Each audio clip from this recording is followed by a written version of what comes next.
mudane seedi adigoo jareer laangaaba sidee baad ku sheegibana Soomaaliyeed quruxda badan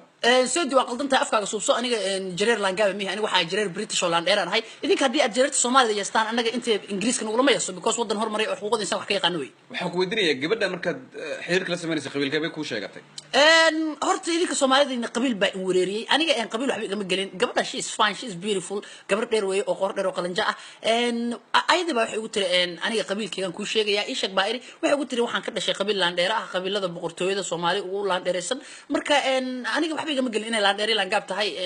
as long as she is fine aniga am good waa ku faraxsanahay gabadhan quruxda badan oo Soomaalida ah inaan helo waa cheap and clean ma sha Allah anigu jareer ah in aan gabadhan helo aad baan ugu faraxsanahay laakiin idinka wax ma fahmaysaa Soomaali baa tihiin jaahiliin baa tihiin qisooyinka ay kaaga sheekeysay ku saabsan Soomaaliya kuwa ugu mucjisada badnaa maxaa kamid ah ha waxay ii sheegtay in niman badan oo Soomaali ah loo diiday oo ay isku diin yihiin isku dhaqan yihiin oo ma aragtay rag badan baa soo doonto ma jirteen abgaal habargidira ma laga yaabaa in ay gobolada Soomaaliya soo booqataan ها waan soo booqanaynaa waxa laga yaabaa inaan tagno ma aragtay maxaa dhahay Jubbaland iyo Puntland iyo Somaliland inaan tagnaa laga yaabaa iyo Xamar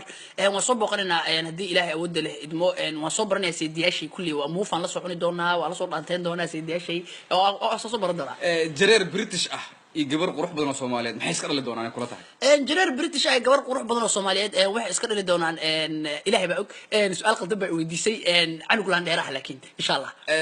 maxaa ku macnaysan laandheer sidee baa laandheer ka ku sharaxay niyo su'aal qaldan ay weydiisay laandheer ma aqaan Soomaalida laandheer wax astaqaan war nuu kala wada